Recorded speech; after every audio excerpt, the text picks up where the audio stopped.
not the body, not the mind, not the emotions. I am a being of loving kindness. Selfishness is the cause of all suffering. Selfishness is the cause of all suffering. I'm here to help other people. I'm here to. Whoa.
The Supreme God, Divine Father, Mother, Holy Angels, Archangels, spiritual helpers, all great friends we've collected, kind people around the world, all these people, we humbly pray to you for help, healing, and divine protection at this time of being evicted due to domestic violence in the UK.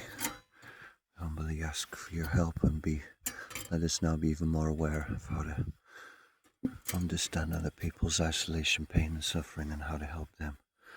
Ameen. Tashtu. So we got the news that there was no hope, that she will recover, and we were thinking if we can get enough funding, we might be able to recreate something here where anybody that comes over from any walk of life can stay for free, and it's hot food 24 hours a day or night. Kitchen is open, available for anyone in the world to come, and accommodations are free. You can give a donation if you want, but there will be not even a suggestion of a donation. It will just be a rumor, and in that way this will become one of the most famous places in the world.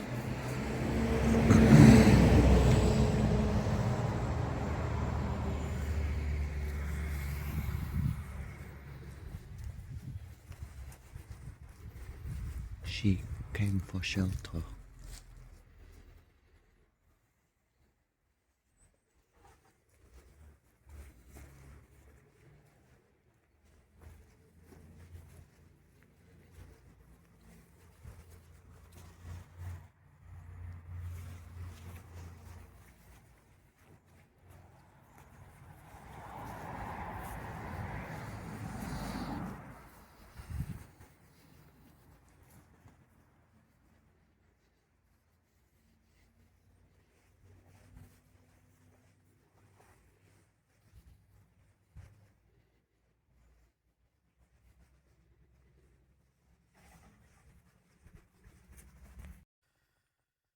Ain't going out like that.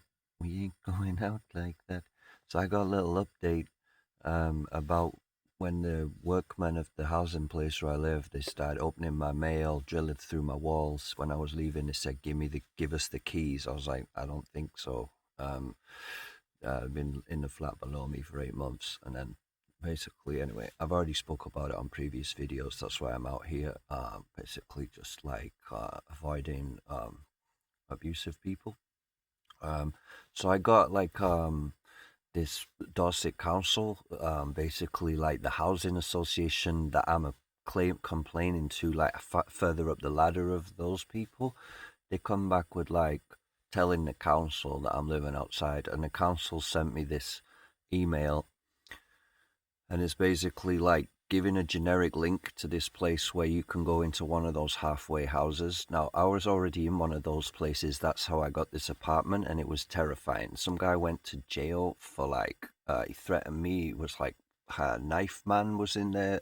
This other guy was living in his motorhome, similar to me. He had a much better motorhome than me. The council showed up, said, "You're not allowed to live in your motorhome," even though he was self-isolating. That would have been like safer than living in that place, definitely, for COVID. They forced him into that place, and these other nut jobs in that place stole his motorhome. He was in the room next to me. He was crying his eyes out in the room, drinking like crazy. These guys were knocking on his door, like trying to get money off him for drugs, like after they'd stole his motorhome. Wherever you are, dude, like I would think that he should never have gone in there. He was too vulnerable, and I'm never going back in one of them. So they just suggested, after my nice apartment's been attacked and I've had to leave because of nut jobs and this crazy housing officer that I asked her for help because he stole all the money back from going to India, because like this ear illness is so much easier in a warm, dry climate, and they're too envious to allow me to go to a warm, dry climate, that they stole all the money back. When I asked the housing officer for help, she decides to start opening my mail to see what's happening. Instead of helping me, she starts spying on me. And then when I complained about her, she got these workmen below me to start attacking my flat. And it's like, is that how you respond to someone asking you for support when they need to go to Asia? So as a monk, or as a retired monk, like, well, it's so dangerous. We have to stick together, guys. So anyway, somehow I don't think I can live in the UK anymore. It's literally too dangerous for like monks to live there. This is what happens to them. And there's no like institution that I joined that cares at all. Like, I've tried, I've asked them, devotee care, don't care. They say, we don't believe you've even got this illness. We don't believe you. They're just like, they get paid to do devotee care and help monks that need counseling and support. And they just told me, like, we don't believe you. Welcome. So this is not me. I'm not the emotions, not the mind. I've just been having some really powerful dreams. When it gets like this, I get some real big mercy. The same as on Christmas Day. Mahadev shows up. It just gets better, kind of. Now,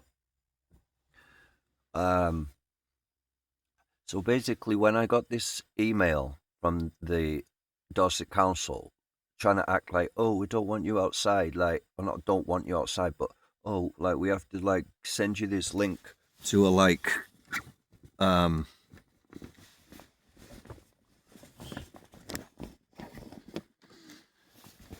something wet on my foot. I thought it was water, but it was a wet wipe. Just so like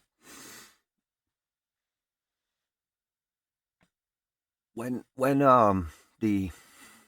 so sending me to go into like some sort of like one of those halfway houses full of crazy folks, that's really dangerous. It's like going into a worse domestic abuse scenario. Like, for me, I'd never want to go in one of those again.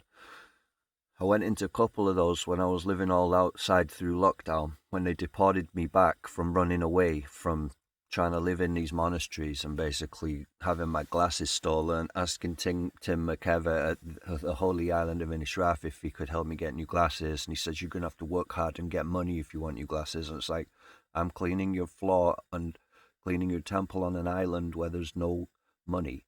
Like, that's why I'm asking you. I need new glasses. So I had to leave the island homeless, blind. And how am I going to get a job blind to get new glasses? And I'm a monk anyway. I'm serving you. I was cleaning the floor, and the Polish devotees were like insulting me, going like, oh, you can't even see, you left so many dry patches on the floor. And I'm like, yeah, because I don't have my glasses. I'm super blind without my glasses. And I'm like, so I'm asking Tim, can you help me get new glasses so I can do my service at the island? I've still got the message he wrote me. In my opinion, you should get a job and get money if you want new glasses. So I have to leave the island blind. And I asked Mother Bhagavati, can I come with you to Belfast on the coach and live there? And then I might be able to like somehow get new glasses blind from there, or maybe a devotee there might help me. And she said, oh no, I'm a woman. We're not allowed to travel on the same bus together. and refused to allow me to come with her. So I just ended up homeless. I go right around Ireland, homeless and blind, and then I just end up trying to walk to India in one direction, looking for community, looking for normal, nice people whose mind and body is not so broken down that the idea of giving a donation or helping someone to see so they can do their service isn't like abhorrently offensive to them, and they actually kind of care for each other. So I had to try to make it there, and it didn't work. My passport got stolen in Croatia. I got put in jail and then forced back. And then I think it was Krishna's arrangement, because within about a month of being sent back to the UK, the whole place went into lockdown. It was like being in a zombie movie. All of London, where I've never lived in my life, they just dropped me off there. I don't live in London. I've never lived in London in my life. So if my passport gets stolen, this is a point I'm trying to get to. When my shit goes missing, these people punish me for that. And that's what I'm just talking about. This email I've just got, it's like, I've just been driven out of my house due to abuse, and I'm the one that's supposed to go into one of those crazy halfway houses because of that happening. How about you guys take out those dudes that have just been vandalizing my flat and opening my mail? How about you deal with them so that I can live in my apartment safely? Did you think of that? Why are you not dealing with them? Why are you making me have to suffer in a worse place? So that's what keeps happening, guys. When my passport got stolen, they put me in the fucking prison in Croatia. Don't get me wrong, some of the nicest people I've ever met in my life. We did a lot of healing, and I try to help whoever I can. We play a lot of chess, and I play to lose. I keep letting them win because I want to help them to feel better in there. So I'm playing chess really bad so that they feel good. Now, it's like, the point is, if your passport gets stolen, does that make you a criminal? It means you should be cared for and helped to get a new passport. It doesn't mean, oh, someone else stole your passport, throw them in jail. Oh, someone else attacked your apartment and you had to leave and they demanded your keys as you were leaving, which isn't right at all. Oh, he has to go into some dodgy place where it's too dangerous for him to live and cook his prasad or even exist. Being a devotee, he's going to get taken to pieces by the energy of these people's exploitive mentality. Why would I be the one that's being forfeited and compromised for being mistreated to start with? Do you see? So it's like a double set of, it's going the wrong way. These guys do not take out the aggressors. They forfeit and compromise the person that's been compromised. Worse. So that's what I don't like. You know, same with Ukraine. Say you come out of Ukraine. You don't want to be ending up in one of those places where you don't even have a lock to your own door and there's people coming in and stealing your shower gel. You need your own apartment in a nice place, better than you ever had before. We should be like, I'm so sorry this happened to you in Ukraine. Now you deserve a real nice place. We're so sorry. We shouldn't be putting those poor people into terrible accommodation as though like they're only supposed to be living like gypsies for the rest of their life. Here's some second-hand clothes. That's what these people were telling me the other day where I live. The church has collected a whole transit van of second-hand clothes for Ukraine. And I'm like, great, you're so kind. Who the hell wants a transit van of second-hand clothes when their houses have been blown up? Maybe they want some new clothes and a new house. Why don't you try thinking a little bit higher? So that's what freaks me out, how stingy these people are and what their idea of helping people in crisis is. And it's like a worse crisis. Here's a lot of second-hand stuff I don't want because you're in a crisis. Oh, thanks so much. Just what I always wanted. Does that make sense? Or am I being snide? So that's pretty much like how it keeps going. There's so many people like that as well, I'd say. They're like, what do you call it? They've been discriminated against. They get like fucked over. And then the next set of people come along and they're like professional carers and then they just treat them badly as though that's the way life's supposed to be rolling for them. No, it's not supposed to be rolling for them. The Brahmins, the people that are not violent, the people that care, the people that let other people go first, the people that spent the first 25 years of their life giving away all of their money to support other causes and chose a life of selfless care for other people should not be being punished. The volunteers in the charity shops should not be being treated like idiots by the ones they're getting paid. Their devotional service is higher because they're not getting paid. They're doing it out the bottom of their hearts. So it's a higher level of service. But in this upside down back to front world, the people that give everything and do everything and end up looking poor and dishevelled, then society looks down on them and thinks, who's this, poor person? Like, especially in India and stuff, if you're poor, then they think that you're like, not very advanced. And if you're rich, then you're automatically like a high quality character. No, no, no, not at all. Not necessarily. Just because you've got loads of money doesn't mean that you're like a good character that everyone should believe in. So we got to get back there and find Ashok Giri Baba who sleeps on a bench in this kind of weather. 72 years old. That was 2 years ago. Hopefully he's 74. And I know if I show up to his bench in minus conditions, he'll open his eyes and go, Har Har Mahadev, ah ha ha. And it'll be like, sit down, give me a sitting place, and we'll sit and we'll talk and we'll drink chai, and we'll just, I will feel so at home sitting in the dusty side of the road than I will ever feel in these oppressive countries where you're always just like, I don't want to get into it. Let me not diss where we are. I'm here to help. This was my realization now. Daisy the Venice healer. We've got to be superheroes. We've got to go out and try to take ourselves out the picture. Visualize wealth by taking ourselves out the picture. Is the way that we roll. We're putting other people's happiness first. So let's learn from how these people what not to do. If someone's in a crisis, we don't want to be putting them into a worse place than they've just lost. I had a nice apartment, 1-bedroom apartment, everything nice, till these workmen showed up 8 months ago and have now, with the housing officer, because I asked her for help because I lost my money from going to India with what do you call it? One of those advisory people, caseworker or something. I just asked her if she couldn't got any contacts, and then instead of that she gets privy to my gossip, thinks I'm a scammer, and then she starts opening my mail, and then I lose my whole apartment. So that's how dangerous it is when like you try and get healthcare in India. And the crazy thing is that according to their rules, if you're on disability, you're allowed to go away for convalescence or healthcare for 6 months of the year. I went away for 3 months, and the woman was too jealous and put insufficient evidence and stole all the money back. To this point now, since October, I'm writing to them, what's insufficient evidence? What are you talking about? If I need to go again, what is it you need to see?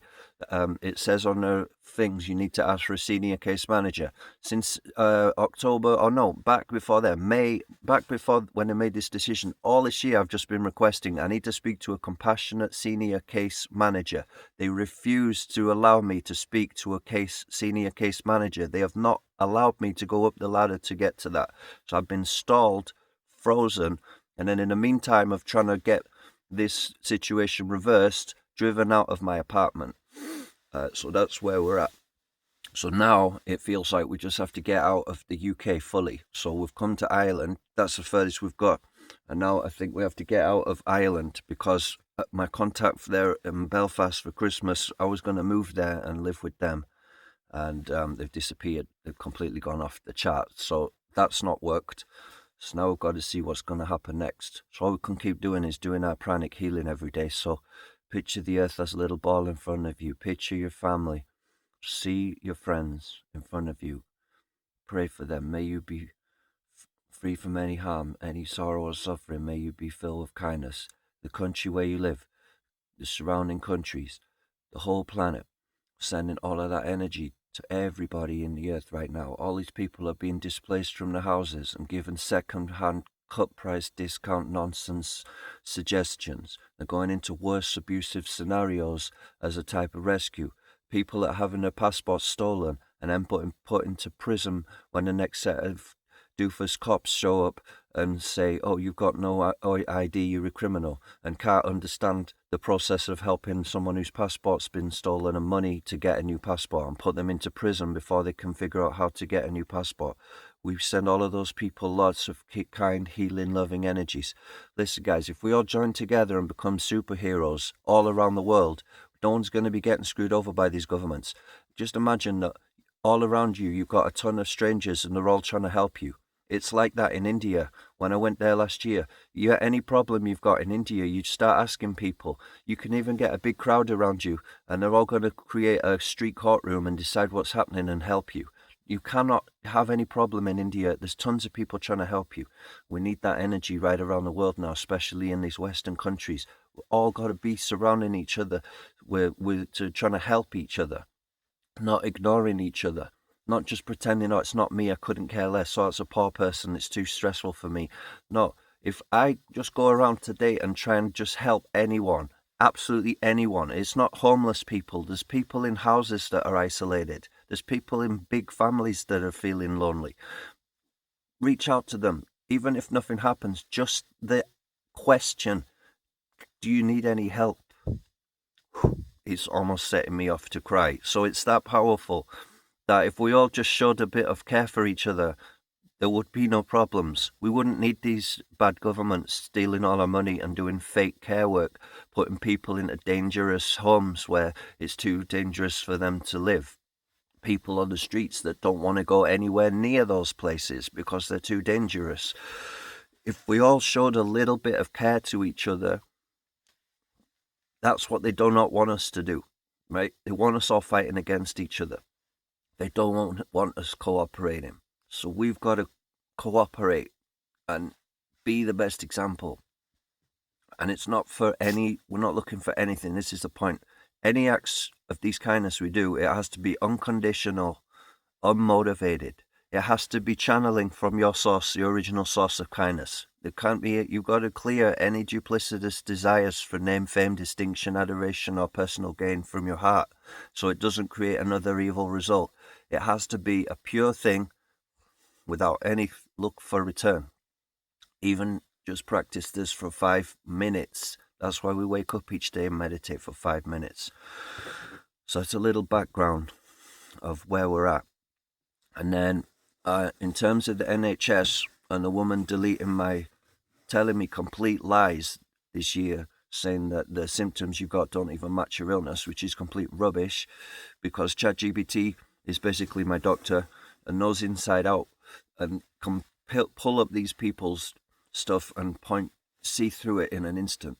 And the NHS woman's just replied, and she said that this is from October, and I just got a letter from her, an email, and she's saying, we're not going to be able to formulate a response to your complaint about this ENT doctor completely denying your pre-existing diagnosis and telling you a load of lies until the 29th of January.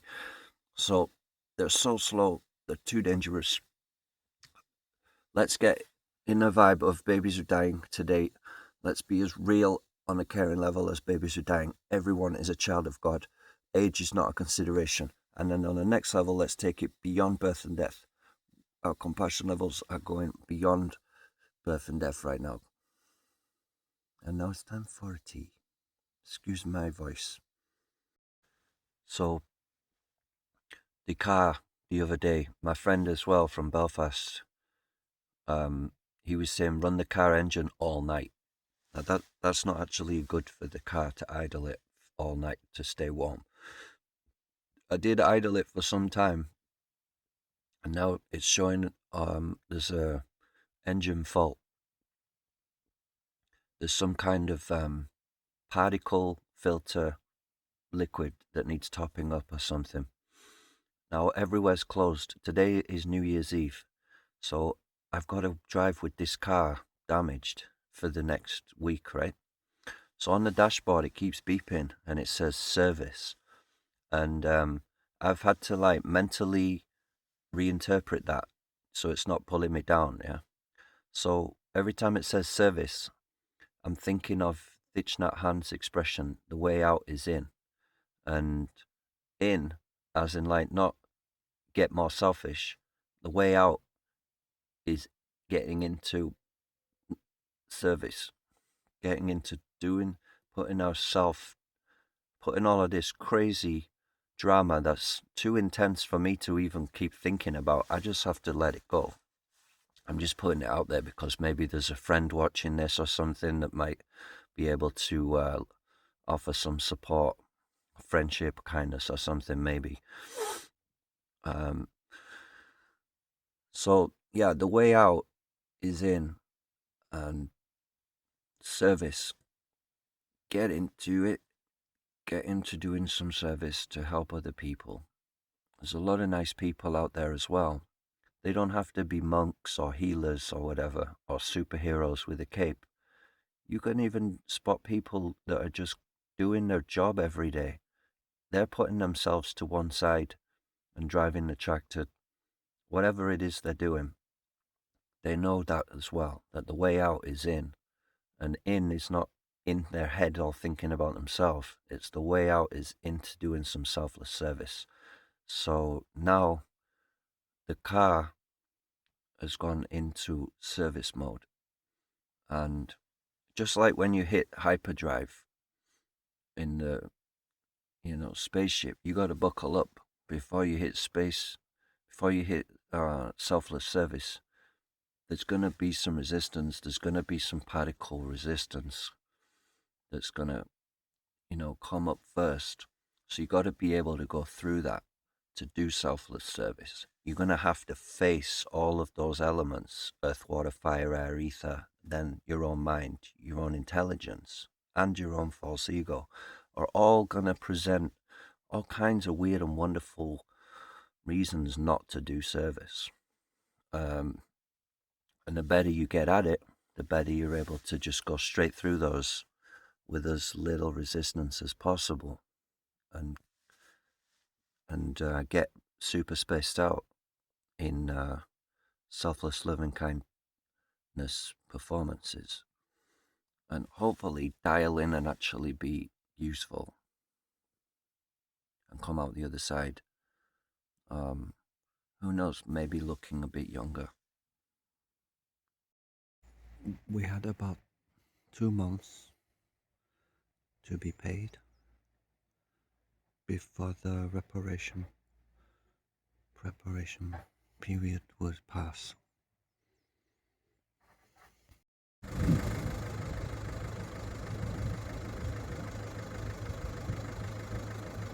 Half eyes closed, sages as the wind blows. So what's happening is, that's much better. If you're ever in one of these conditions, make a nice tea with some turmeric and ginger roots. Stay grounded. I like to stay grounded with my roots, and that gives you the warmth coming in. I've also got an electric blanket. That plugs in. I've got a Bluetti here, so it's actually not as bad as it might seem. So I'm just, after drinking this root tea with the roots, I'm coming back to my roots, and I'm remembering, like, what it is. It's like, if people have given so much to a monastic or institution and not got enough back again, then it can make them kind of like forget how to give a donation themselves, because they've not been shown how to receive it. They've not received much donations themselves. They've just been spending their life as monks, giving. That clearly they get burned out if you ask them. Their mind and body is broken, and they don't know how to give anymore. So let's feel compassion, right? We don't want to add on to their suffering or our own suffering by blaming them. What I would suggest is this pranic healing is so important, because when we practice this healing, the earth and all the conscious of the earth, this meditation every day, you might think, oh, what's that going to do? That's so fake. No, it's very scientific. What's happening is, when we're practicing this, it's working on our heart, that we're getting into a mood of caring and giving to the earth. It's not that the earth is actually getting healed, but it is that we've just gone wide, we've zoomed out. When we keep practicing that, then during the day, we're in the mood of like, okay, I want to help someone now. I want to care. So that's what the pranic healing does, is it allows the energy to start flowing in the correct direction in our heart of giving and not taking. Because a lot of times in spirituality, we can be doing the stuff, but it's like, we're trying to get something for ourselves out of it, right? Trying to get some bliss, trying to get, sometimes you can end up with a whole shopping list of new goals at the end of your meditation or something.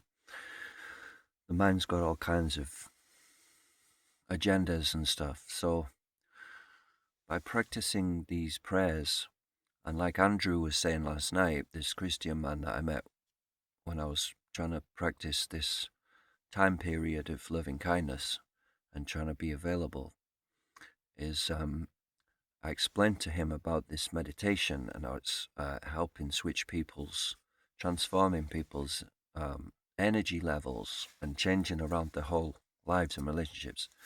And he said, I'm a Christian, and he said, and we pray. So we started talking about that. And praying is the same thing. And if you're looking at a lot of the saints' prayers, like let's look at the prayer of Saint Francis of Assisi, then you can see that the intention and the mood in those prayers is giving us a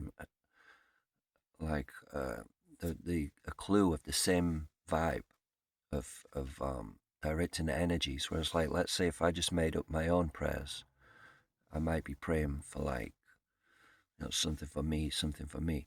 When we look at the prayers of the saints, then they're praying something else. Like they're praying like to cure the world of suffering, and their prayers are much more kind of wide and magnanimous. So those kind of prayers, if we adopt them ourselves, we actually start stepping into the same mentality as the saints. That's how powerful they are. They're like the greatest kind of life hacks. Is that a good way to put it? Like they're the greatest way to advance spiritually very, very fast, because they're giving us a clue about not just how they dressed, not just how far they traveled, not just how famous we were or whatever, but what they were actually thinking, how they were meditating, how they were living their lives, and why they were, you know. So in demand. It's because they were giving off different energy, an energy that people were looking for. So there must be a demand for this energy. Now, something yesterday was making me think maybe I should go into one of those halfway houses. Maybe there's people in there that need my help. But to be honest with you, I wouldn't last very long in there. I've seen what happens before. It was this one I was in, it was called the Saffron, and the spiritual master. It wasn't even my idea. I just went to get some food at this food bank, and then the people there like booked me into it. They convinced me to go into this place, and it was like it's a saffron hotel. It sounded really good, and being a monk, when they mentioned saffron, I sort of took it as a sign from God, and I was like, saffron hotel. I just pictured loads of like celibate monks or something. I was like, wow, maybe it's a temple or something, you know what I mean? So I was like, okay, Saffron. When I got there, the cops were parked right outside all the time, waiting for something to go off. It was that dangerous. I went to ask for my post. Some post had been sent to me. It had gone missing. I kept asking at the front desk, has my post arrived? Has my post arrived? They got so fed up that they thought that I was accusing them of stealing my post, the staff, and they threw me out just for asking for my post. So they're so on a trigger, those people, that I don't want to go there. They're too intense. They've already dealt with so many other maniacs that, you're already being treated like a potential felon just for showing up. That it's not good. Go places that's where I come to Ireland, because here people are more open and friendly, and it's more accepting, and it's easier for me as a sensitive person, because like in the UK I don't hardly speak to anyone. They put us in this town and I've not made any friends for 5 years. I've only spoke to people on the internet. I've tried, when you go to the supermarket, like when I lived in Mallow, after even a few months of going to Tesco, I'd be standing in there talking for 5 or 10 minutes with the staff before I left, having a chat. And in this place where I moved after getting deported to the UK for having my passport stolen and spending 10 months through lockdown and finally getting a flat, having my medical records deleted, I go into that supermarket and I try to smile, I try to talk with the staff, and they just blank me. They don't reply. And that's what my friends were saying that just moved to Belfast that I was supposed to stay with at Christmas. That the difference they've noticed since coming over here is the people are way more friendly. And the place where they met me I did meet some friends, sorry. So I met them when I was there. They were just saying that the atmosphere there, the people were all like fried. And I was like, thank God you told me that, 'cause I thought it was me. I thought maybe I was giving off a bad vibe at this new town or something. But they said, no, everyone was real fried. Like compared to here, since we've moved to Belfast, it's way more friendly. So that's good to know. And it's like, from my perspective, I think I should be living in Asia to stay safe most of the time. And I should come to these countries for a small time to do some aid work. But I can't live here all the time anymore. It just wears me out. Like it's bad for my like it puts my life in danger as a particular type of person that I am. It's not possible in like I'm spending Christmas outside alone this time, right? And it's so lonely. This time last year, I was in India, and it's not possible to be alone. I would be in Delhi, met this guy with a massive drum, with the sticks on the end, and we'd be going and playing music to people. I'd be like in a band within 48 hours of landing there. I'd be dropping my raps to people. I'd be like going into gurudwars and then have a massive buffet. I could go to 5 gurudwars in a day, and people would all want to meet me, get selfies with me, exchange social, and they'd be putting me on to like, let's meet later. I want to introduce you to my friends. Let me introduce you to this person. Immediately, I'm just networking and connecting with like so many people that it's not possible to get isolated and alone like this. So these countries are super dangerous for people like myself. But selfishness is the root of suffering. That's what I've just learned in my dreams right now. So I'm looking forward to. I'm gonna go back into the Republic now. Sorry to say, guys from Belfast, the family, they've not contacted me. They're not asking me, where are you? Do you want to meet? Nothing. So I'm just gonna use my gut instinct and think it's maybe a bad time and go back into the comfort of the South.